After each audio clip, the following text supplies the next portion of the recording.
Olá, coisa querida! Seguimos aqui então com as jurisprudências a respeito aqui da reserva do possível, mínimo existencial, o que o judiciário tem feito a respeito das políticas públicas.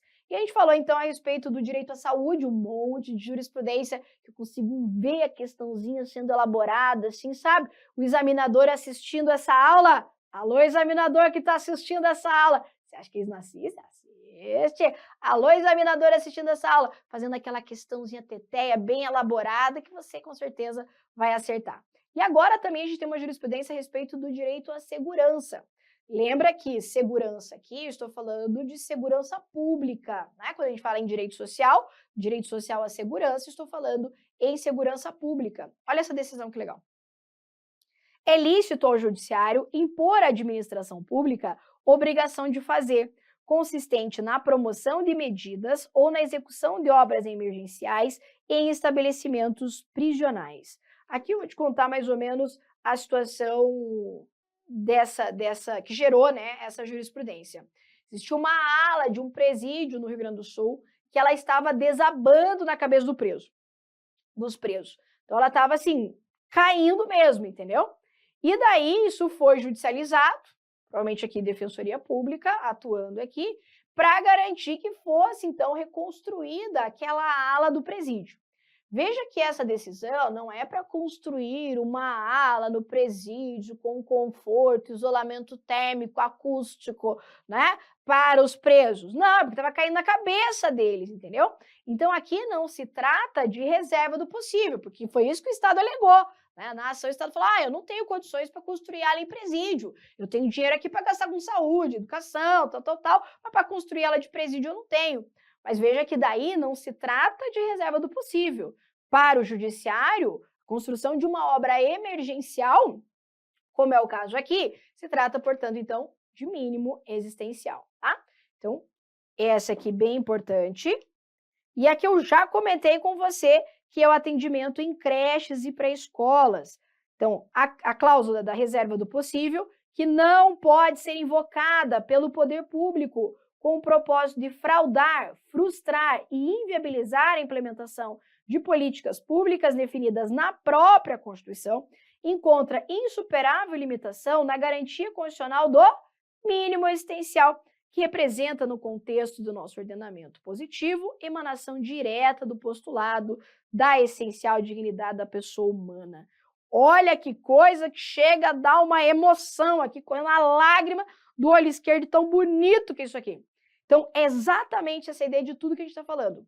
A reserva do possível é essa possibilidade do Estado invocar de forma objetiva, não genérica, que ele não tem condições financeiras, não tem recursos, não tem previsão orçamentária. Mas ele não pode invocar a reserva do possível para frustrar, para não garantir nada de direitos sociais. Ou seja, porque cabe ao Estado, então, garantir pelo menos o mínimo. E o mínimo está ligado diretamente à ideia de dignidade da pessoa humana.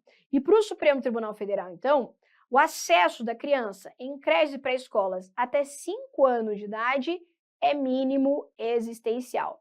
E aqui cabe ao Estado, então, como eu falei, né, nem que tenha que abrir a vaga na creche dentro da casa do prefeito, não importa, ele vai ter que conseguir uma vaga numa creche. Até eu tive uma experiência com um mandado de segurança que a gente fez aqui no município de Cascavel, que a minha cliente não tinha condições financeiras e ela precisava da vaga na creche lá para o seu filho, né? Ela não. Era um casal de servidores, que não tinham condições, eram servidores, inclusive, da área da educação, e precisavam colocar o seu filhinho de 3 aninhos numa creche. E não tinha vaga em creche em nenhuma creche da cidade de Cascavel. E, inclusive, tinha uma fila gigante de crianças para tentar aqui a vaga, esperando, né, uma vaga na creche. Aí, quando ele me procurou, a gente fez um mandado de segurança, e sabe o que aconteceu? Deixa eu te contar esse babado. O juiz de primeiro grau me negou o direito.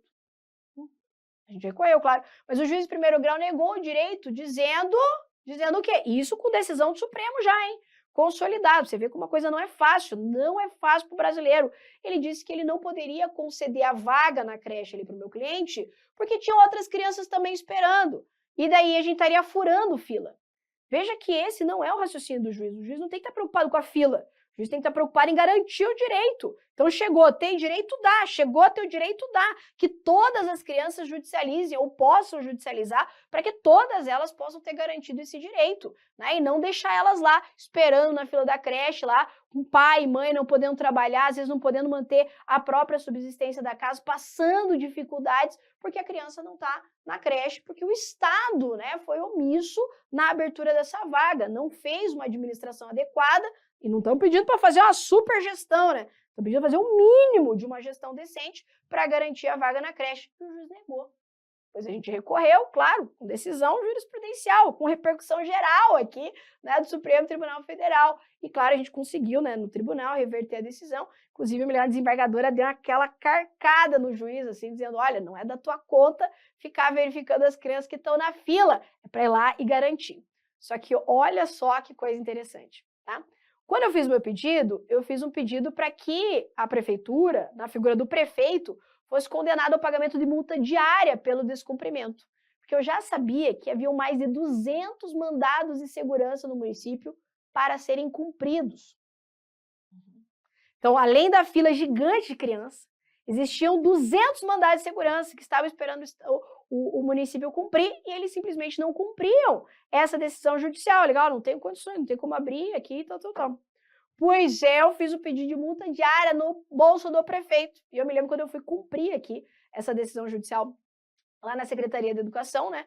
Lá na prefeitura, que é pequenininha, né? Dentro da própria prefeitura, eu cheguei lá e levei o mandado de segurança, né? A decisão do juiz e tal, que eles iam ser intimados, né? Para dar aquela agilizada.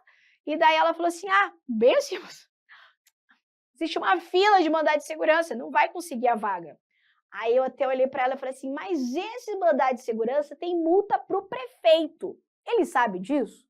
Ele vai pagar uma multa diária, acho que era R$1.000 o dia, pelo descumprimento? Ela falou, como é que é? Eu falei, tem multa para ele. Para ele. Aí só um pouquinho. Foi lá para dentro, não sei o que aconteceu, Teté, mas em 2, 3 dias a vaga apareceu na creche. Você tá entendendo? Que falta mesmo é vontade política de resolver problema, né?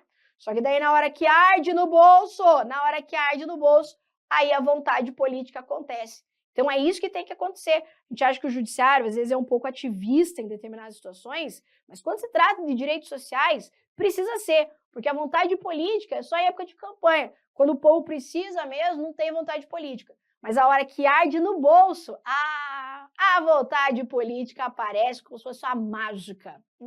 Então, já não esquece mais. Criança até 5 anos de idade tem sim direito subjetivo, é mínimo existencial, atendimento em creches e pré-escolas. Não adianta o Estado falar que não tem dinheiro, vai ter que dar os pulos dele aí para garantir. Belezinha aqui? Muito bem. Seguimos agora, então, com os direitos sociais trabalhistas. Então, a gente viu toda a parte de teoria geral dos direitos sociais ali do artigo 6º. Então, desde classificação, características, origem e várias jurisprudências envolvendo aqui a vedação ao retrocesso, mínimo existencial e reserva do possível. Agora a gente vai começar a analisar a partir do artigo 7º. Isso porque a Constituição ela faz o seguinte, no artigo 6º ela menciona quais são os direitos sociais. Ela só fala, blá, blá, blá, blá. A partir do artigo 7º e seguintes, ela não vai falar de outros direitos a não ser o direito ao trabalho. Então, do artigo 7 até o 11, você só vai encontrar direitos sociais trabalhistas. Professora, então não tem mais nada na Constituição sobre educação, saúde, previdência social, essas coisas? Tem sim, mas não aqui nesse tópico chamado de direitos sociais, e sim no título, lá no finalzinho da Constituição, chamado da ordem social. Então, lá no título final, você vai ter lá capítulos destinados à regulamentação desses direitos sociais. Mas aqui no tópico, né, chamado de direitos sociais, a gente vai ter disposição a respeito do direito ao trabalho, ok? Então, vamos lá. Primeira coisa, a gente entender aqui, como que a Constituição dispõe isso. Eu tenho direitos dos trabalhadores de natureza individual, e eu tenho direitos de natureza coletiva.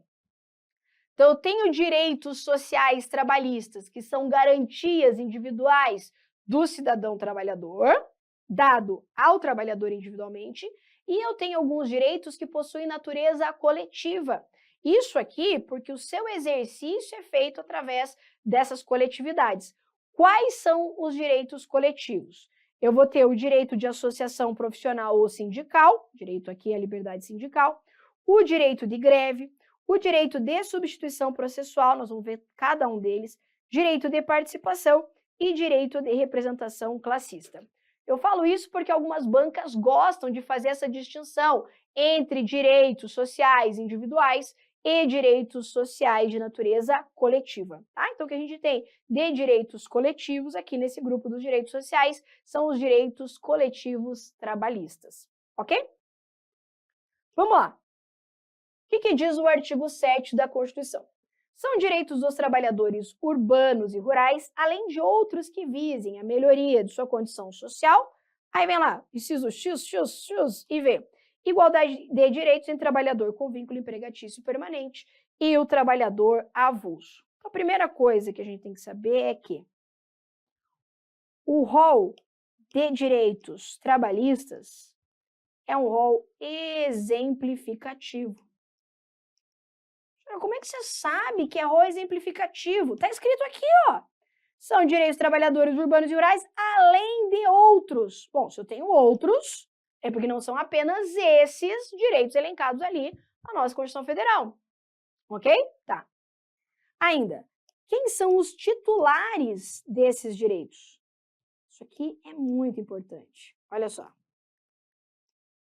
Veja que ali no próprio caput do artigo 7º, a Constituição vai me dizer que são titulares dos direitos trabalhistas aqui, o trabalhador urbano e o trabalhador rural. E no inciso XXX e V, no inciso 34, ele vai falar ainda que há uma igualdade de direitos entre o trabalhador com vínculo empregatício permanente, ou seja, o trabalhador urbano e rural, e o trabalhador avulso. Logo, eu posso dizer, então, que os direitos trabalhistas, eles são assegurados em igualdade de condições para o trabalhador urbano, para o trabalhador rural e para o trabalhador avulso. Logo, tudo que a gente vai estudar aqui, seguro-desemprego, aviso prévio, hora extra, tudo que a gente vai falar aqui vale tanto para o trabalhador urbano quanto para o trabalhador rural. As bancas vão falar assim, a Constituição assegura o seguro-desemprego ao trabalhador urbano, mas não ao rural, coisa assim. Tudo, repito, tudo que a gente vai falar aqui de direitos trabalhistas vale tanto para o trabalhador urbano quanto para o trabalhador rural.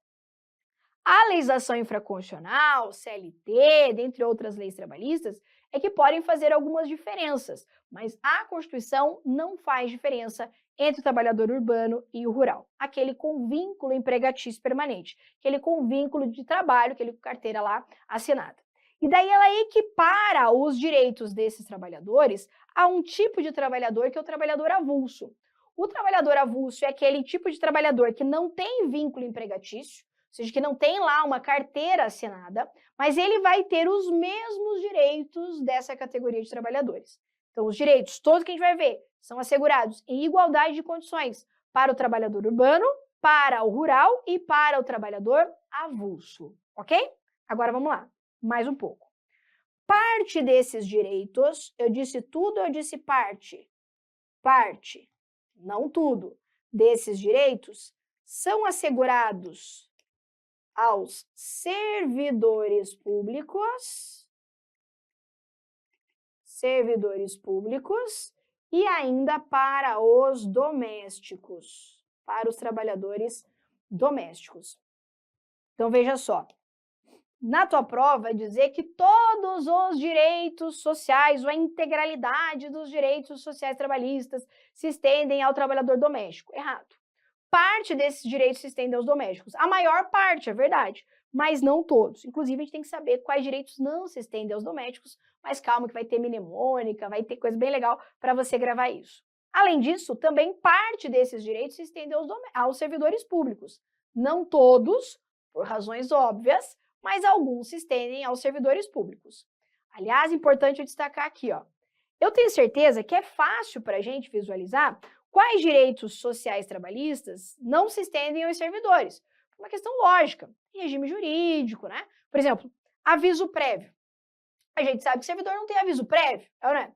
Agora, em relação aos domésticos, será que se estende? Será que não se estende? Em relação aos domésticos, eu acho que é um pouquinho mais difícil da gente saber quais direitos se estendem ou não se estendem. Mas, como eu disse, vai ter mnemônica, tudo vai se resolver aqui, vai ficar bem tranquilo, tá? Então, para quem se destinam os direitos trabalhistas? Trabalhador urbano, trabalhador rural, o trabalhador avulso em igualdade de condições, parte deles destinados aqui aos servidores públicos e aos trabalhadores domésticos, ok? Muito bem. Em relação ao trabalhador avulso, para nós em direito constitucional basta saber trabalhador avulso, mas tem lei regulamentando, né? Exemplos de trabalhadores avulsos, a gente tem o estivador, carregador em portos, essas atividades aí, mas que para nós isso não interessa. Isso interessa para quem, por exemplo, vai ter lá numa prova, né, de TRT ou coisa assim, que daí tem legislação trabalhista. Isso aí a pessoa vê lá na parte de legislação do trabalho, tá? Competência legislativa, a competência para legislar sobre matéria trabalhista. Então, vamos colocar aqui, ó. A competência para legislar, para fazer leis trabalhistas, é uma competência privativa da União. Logo, em matéria de direito do trabalho, para assegurar direitos dos trabalhadores e tudo mais, quem tem que legislar isso é a União, competência privativa. Um exemplo disso é a CLT, que é uma lei federal, ou seja, eu tenho uma lei realizada pela União para legislar sobre esse tema. Logo, os estados, como regra, não podem legislar sobre direito do trabalho. Cuidado aqui. Uma das características da competência privativa, aquela prevista lá no artigo 22 da Constituição, é que a União ela pode delegar essa sua atribuição. E ela pode delegar essa sua competência para os estados e para o Distrito Federal. Então, de forma excepcional, os estados e o DF vão poder legislar sobre direito do trabalho, sobre legislação trabalhista, mas só se a União delegar para eles essa competência. O que é delegar? Passar para a pessoa. Então, quem a Constituição falou que vai fazer lei sobre isso? A União. E quem mais? Só a União. Por isso que ela fala que é uma competência privativa. Mas a Constituição permite que, caso a União queira, ela pode passar essa sua competência para os estados e para o Distrito Federal. Lembrando que, inclusive, essa delegação se dá através de lei complementar e que não pode delegar tudo, tem que delegar competências específicas. Um exemplo que a gente vai ver, inclusive, é a competência para legislar sobre piso salarial. Piso salarial é uma matéria específica da competência maior chamada direito do trabalho, ok? A União, através de lei complementar, já delegou aos estados competência para eles legislarem sobre piso salarial. Por isso que provavelmente aí no seu estado você tenha pisos salariais definidos por lei estadual. Isso pode porque a União já delegou essa competência para os estados. Se a União não tivesse delegado, não poderia ter lei estadual sobre o tema. Ok aqui? Então, repetindo, a competência para legislar sobre direito do trabalho, sobre normas trabalhistas, tem seguro de emprego, aviso prévio, hora extra, tal, é a União. Mas ela pode delegar matérias específicas para os estados e para o DF através de lei complementar, como já fez em relação ao piso salarial, ok? Então, vou colocar aqui, competência privativa, possível a delegação para os estados e para o Distrito Federal. Isso já aconteceu em relação à matéria de piso salarial. Ok aqui? Tá. Ainda eu quero aprofundar um pouquinho numa jurisprudência do Supremo Tribunal Federal, que entende que cabe à legislação infraconstitucional, né, a disciplina, ou seja, a lei infraconstitucional, a extensão aos servidores públicos civis dos direitos estabelecidos aqui na Constituição Federal. Então, vamos lá. Cabe à lei infraconstitucional dizer quais desses direitos, que a gente vai analisar aqui do artigo 7º, se estendem aos servidores públicos civis. A Constituição, ela vai falar isso de uma forma genérica para os servidores lá no artigo 39. Mas pode a legislação infraconstitucional ampliar essa extensão aqui para uma determinada categoria de servidores públicos civis. Aliás, nesse caso, vai ser uma lei de cada ente federado que vai dispor a respeito dos seus próprios servidores. Então, por exemplo, a União, ela tem os seus servidores públicos, que são regidos pela Lei 8.112, não é isso? Estabelece o regime jurídico para os servidores públicos civis da União. Essa Lei 8.112, ela vai dizer, inclusive, quais são os direitos trabalhistas para os servidores públicos civis. Então, a Constituição fala, mas a legislação infraconstitucional é que vai trazer os detalhes, vai dispor a respeito desses direitos, vai dizer como que eles se estendem para esses servidores. Em se tratando de servidores públicos estaduais, quem vai dispor sobre isso é a lei estadual. Em se tratando de servidores municipais, quem vai dispor sobre isso é a lei municipal. Veja que aqui o Estado e o município não estão legislando sobre direito do trabalho. Eles não estão legislando sobre direito do trabalho. O que eles estão fazendo é, através de leis próprias, dizendo quais direitos trabalhistas da Constituição se estendem aos seus servidores. Então, eu vou ter lá uma lei municipal que define o regime jurídico dos servidores daquele município. E essa lei municipal vai dizer assim, se estendem aos servidores públicos civis os direitos previstos na Constituição, nos incisos tais. Veja que o município ele não está criando um direito trabalhista, porque ele não pode, já que a competência é privativa da União.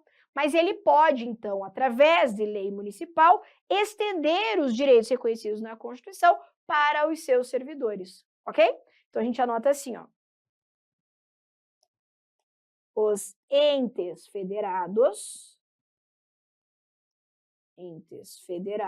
e eu estou falando de todos, União, Estados, Distrito Federal, municípios, podem legislar sobre a extensão dos direitos trabalhistas para os seus servidores. Ok? Então, para que não reste dúvidas, a competência para legislar em matéria de direito do trabalho é uma competência privativa da União. Quem vai dizer como que vai se dar seguro-desemprego, aviso prévio, criar normas específicas, quem vai legislar sobre o tema é a União, competência privativa dela. Por ser competência privativa, ela pode delegar para os estados, mas se ela quiser e se ela fizer, eles podem legislar. Caso contrário, não pode. Agora, o Supremo Tribunal Federal entendeu que os entes, e aqui a União, mas também os estados, o Distrito Federal e os municípios, podem criar leis estendendo os direitos trabalhistas reconhecidos aqui na Constituição para os seus servidores. Então, eu posso ter uma lei estadual dizendo assim, aplicam seus servidores do estado tal os direitos elencados no artigo 7º, inciso pá, assim como pode o município. Veja que eles não estão criando uma lei trabalhista, porque eles não estão criando direitos. Isso eles não podem, mas estão estendendo aos servidores esses direitos. Ok aqui? Ficamos por aqui, então, nesse nosso bloco. No próximo, a gente vai analisar cada um dos incisos do artigo 7º. Espero que